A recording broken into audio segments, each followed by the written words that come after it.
Yo, it's your boy DC3, and this is Dctree-Nation, the channel on YouTube that covers hoops and heroes. And today we're talking hoops. We're talking about San Antonio Spurs, y'all.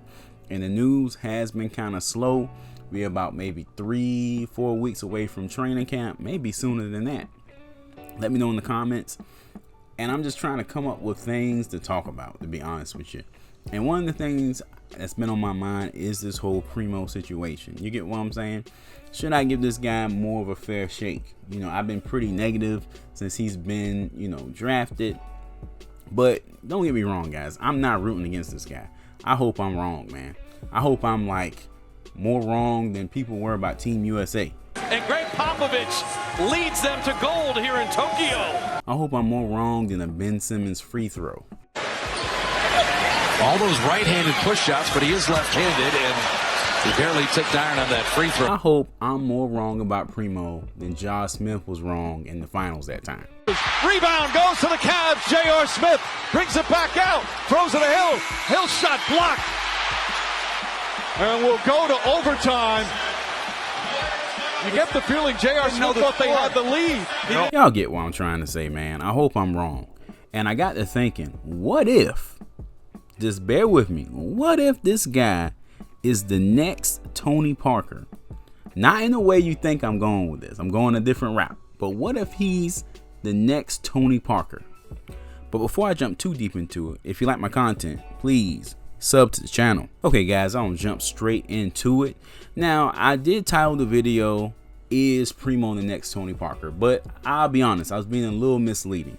I honestly don't think they're the same type of player. I think Primo is more of a catch and shoot type of player, more of a scorer. You get what I'm saying? With Tony Parker was definitely more of a penetrator and dish type player, and also, able to get in the paint with that teardrop, etc. Now, Primo may get to that level, but as of right now, I don't see any similarities between, well, very few similarities between 18-year-old Primo and 19-year-old Tony Parker. The one reason why I made this video was the idea that Tony Parker, as a teenager, flipped the whole Spurs rotation. The guy came out of nowhere. You get what I'm saying? He was a rookie that no one in America knew about, and then next thing you know, a couple games into the season, he was starting. You see what I'm saying? Is it possible for Primo to do that this coming season? Is it possible? Don't get me wrong, the chances are very slim. But if it's any player based off of potential that had a shot of doing it, it would be Primo. And I don't tell you why. I understand that these circumstances this year is way different than when Tony Parker came to the team. We had a lot of slow guards, a lot of older players, etc. And this year, obviously, we got a lot of young talent.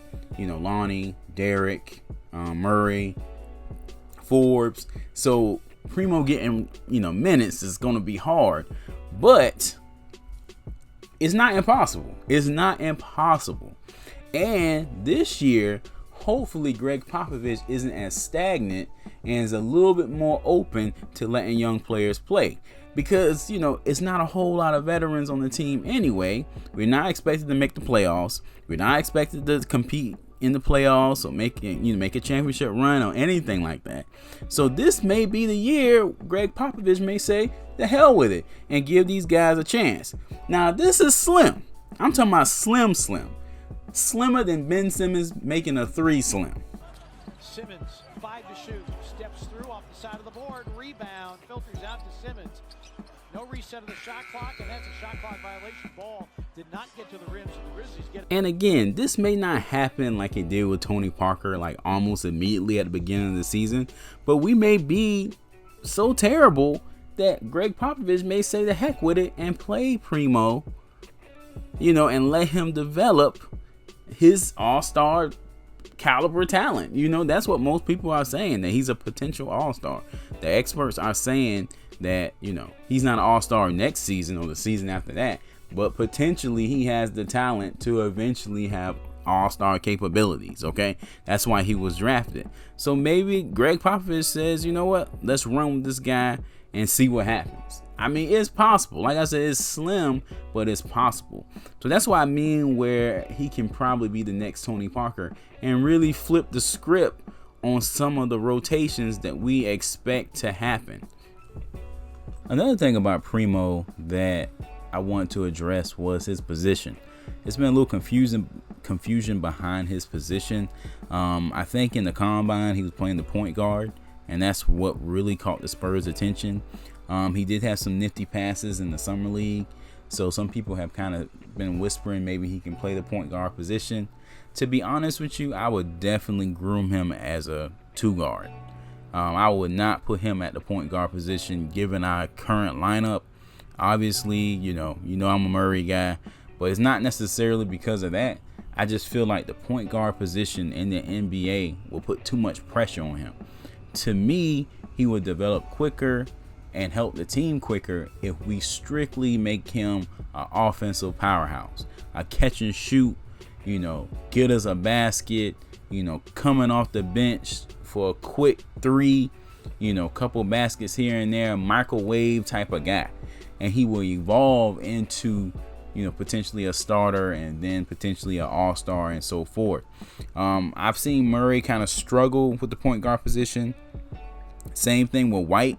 White would play the point guard better, but then it will almost like nerf his offensive, production as well. Like, it was hard for people to do both. You get what I'm saying? And I don't want that to happen to Primo. I want him to have the green light to score. And don't get me wrong, man. I'm talking a lot about Tony Parker and what he was able to do at 19 years old. He was able to do this because he was playing off of Tim Duncan. You get what I'm saying? It may have been a different story if it was just him on the team or he was the main guy. He may have exploded for more points, but he may have developed at a slower pace. So when I think about Primo and this situation, things are very different for this Spurs team. So he may not even have a chance to develop like a Tony Parker at a faster pace, at an accelerated pace, because he's not playing alongside one of the greatest players of all time, let alone Tim Duncan. So that's probably, this whole video is probably wishful thinking. But like I said before, man, we're kind of in that speculation stage. There's not a whole lot of news going on. So I really want to kind of talk about the potential, even though it's slim, 1%, 2% chance of Primo kind of rocking it and working his way into the lineup this season. I mean, a lot of people are just expecting him to be in Austin. If I was a betting man, I would agree with them. I would not bet the farm that he's not going to be in Austin. But man, stranger things have happened in sports. Stranger things have happened in the NBA. Stranger things have happened on the Spurs. I mean, it's been a while. It's been a while.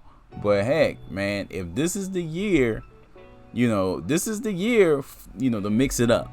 This is definitely the year to mix it up. If you're going to mix it up, Greg. If you're going to mix it up, Mr. Popovich. All right, guys, that's it for this one. Let me know in the comment section, do you feel that there's even a slim chance that Primo can, play a lot of minutes this season, not end up in Austin, flip the rotation a couple times? Is it possible for him to have that Tony Parker effect? Is it possible? All right, guys, thank you for kicking it with me, and I will catch you in the next one. Peace.